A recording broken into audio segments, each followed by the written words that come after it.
L'hivernage pointe son nez. Pendant cette période, nombreuses sont les maladies qui se manifestent, au premier rang desquelles le paludisme. Qui se manifeste souvent par des maux de tête, communément appelés céphalées, qui peut se manifester aussi par une fièvre, c'est-à-dire quand vous avez la température qui dépasse 37 degrés, donc vous avez une fièvre. Il arrive souvent dans certains cas avancés que la personne puisse vomir ou bien même présenter des courbatures, c'est-à-dire des douleurs au niveau des articulations. Il arrive des moments à un stade avancé que la personne présente d'autres pathologies qui ne sont pas des pathologies spécifiques du paludisme. Dès lors, il est conseillé de se rapprocher d'une structure sanitaire le plus rapidement possible. Et je pense que c'est un traitement à base de ce qu'on appelle l'artésimine ACT qui peut permettre effectivement de faire un très bon traitement. Autre pathologie, autres symptômes. Les maladies infectieuses respiratoires aiguës sont très fréquentes pendant l'hivernage. Elles touchent le plus souvent les enfants âgés de moins de 10 ans. Qui peut se manifester souvent par parfois des douleurs au niveau de la région pulmonaire, qui peut se manifester par une toux, qui peut être une toux souvent sèche, qui peut se manifester aussi par une fièvre.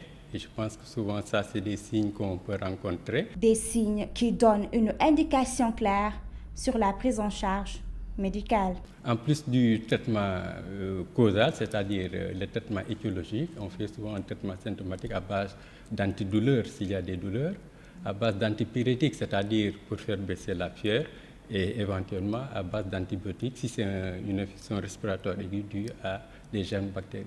Autre maladie qui se manifeste durant l'hivernage, la gale.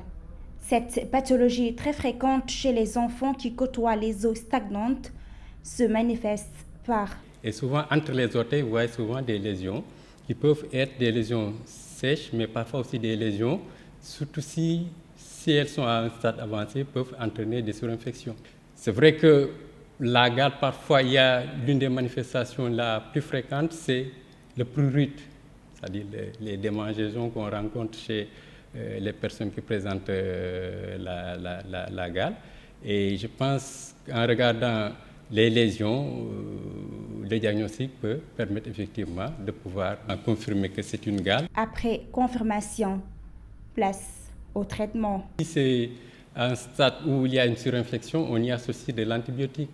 Parfois, si c'est un stade où il n'y a pas une infection, il y a souvent ce qu'on appelle des solutions dermatologiques qui permettent effectivement de bien nettoyer et de faire en sorte que la peau soit vraiment une peau propre. Il y a parfois aussi des produits à base d'antibiotiques sous forme de lotion ou bien sous forme de pommade qu'on peut utiliser après lavage de la peau pour permettre effectivement de bien traiter ces lésions de la peau. Pour prévenir les maladies pendant l'hivernage, il est recommandé de se rendre à la structure de santé la plus proche dès les premières manifestations des symptômes pour éviter toute complication.